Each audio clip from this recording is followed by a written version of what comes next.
Oke, selanjutnya di sini step selanjutnya adalah kita karena boardnya sendiri sudah dibuat oleh teman saya Zaidan. Di sini saya membuat jalur atau jalur listrik untuk setiap lampu, karena saya di sini kelompok saya menggunakan 4 lampu. Jadi saya menggunakan 4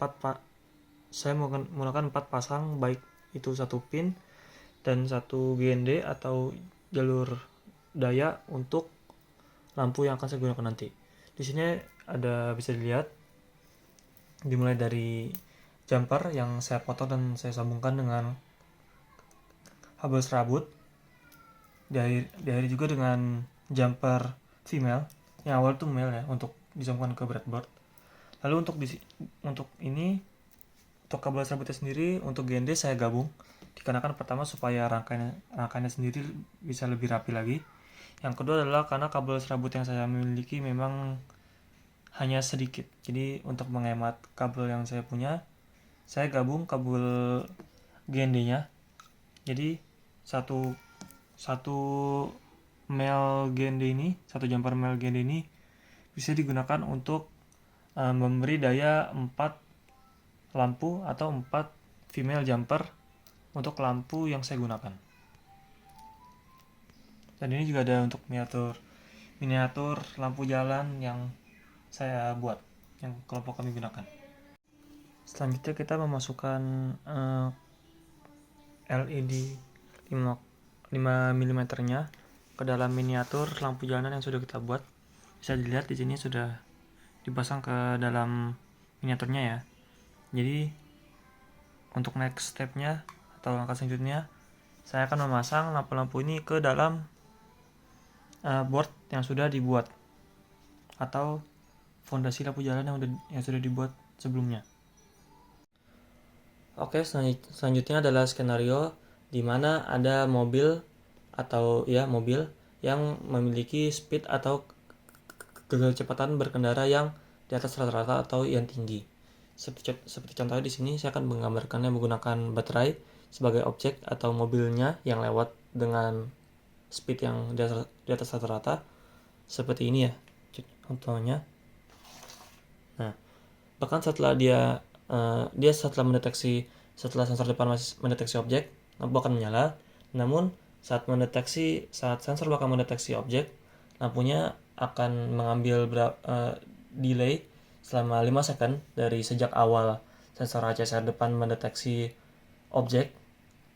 Lalu baru input dari atau data yang didapatkan dari sensor HCSR belakang diberikan ke sistem agar lampunya mati. Jadi ini tuh bertujuan agar misalnya ada mobil lain yang mengikuti dari belakang, ia masih akan mendapatkan lampu dikarenakan mengikuti dari standar speed atau kecepatan rata-ratanya.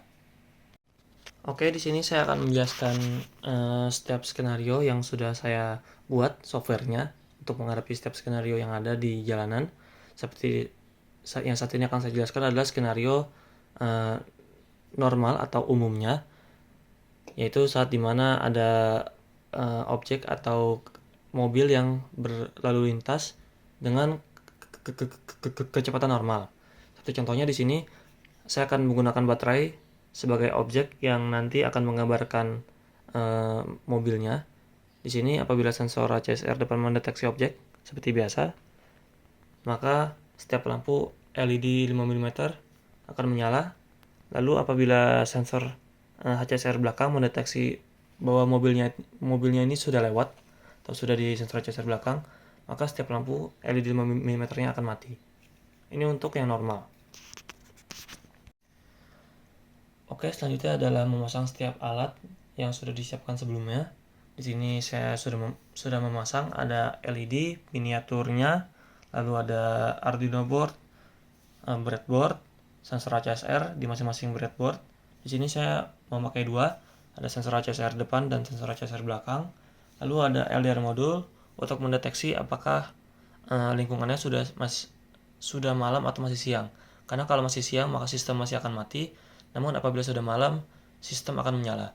Lalu di sini ada ada jumper yang digunakan untuk menyambung setiap GND, volt, dan pin yang diperlukan. Oke, selanjutnya adalah skenario saat dimana jalanan sedang mengalami macet. Untuk menjelaskannya, di sini saya akan menggunakan 2 buah baterai sebagai alat bantu, sebagai objek yang nanti akan dideteksi oleh sensor ACSR depan dan belakang. Seperti biasa, apabila sensor ACSR depan mendeteksi objek, maka setiap lampu akan menyala. Lalu, apabila sensor ACSR belakang mendeteksi objek, lampunya masih akan menyala seperti ini, dikarenakan sensor ACSR depan masih mendeteksi objek lebih dari 5 second. Yang hal ini membuat sistem menganggap kalau misalnya jalanan sedang mengalami macet. Dan selama sistem menganggap kalau misalnya jalanan sedang mengalami macet, maka setiap lampu akan menyala. Untuk situasi di mana sistem sudah menganggap kalau misalnya jalanan sudah normal dan sudah bukan macet lagi, hal yang harus dipenuhi adalah sensor ACSR depan dan belakang sudah tidak mendeteksi objek lagi selama lebih dari 5 second masing-masing ya. Jadi apabila sensor ACSR depan objeknya sudah diambil, jadi sensor ACSR depan sudah enggak mendeteksi objek lebih dari 5 second, maka lampu masih akan menyala dikarenakan di sensor ACSR belakangnya sendiri masih ada objek yang dideteksi. Hal ini diperlukan karena dengan asumsi kalau misalnya dari zona setelah sensor ACSR depan ke sensor ACSR belakang itu masih ada objek. Baru apabila sensor ACSR belakang sudah enggak ada objek lagi yang dideteksi selama lebih dari 5 second, maka lampu akan mati secara bertahap dengan anggapan kalau misalnya dari zona depan sampai belakang itu sudah enggak ada objek lagi yang sedang mengalami macet.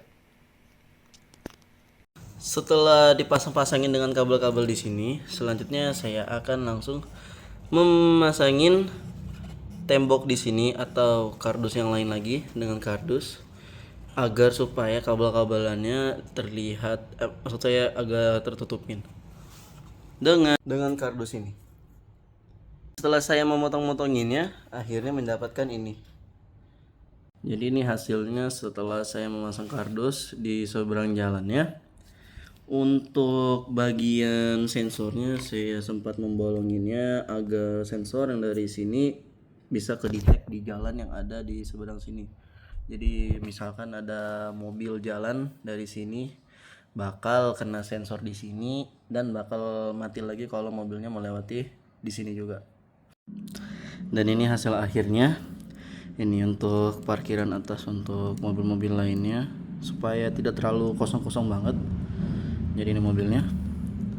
Dan akan saya dorong di sini. Dan lampunya akan langsung mati.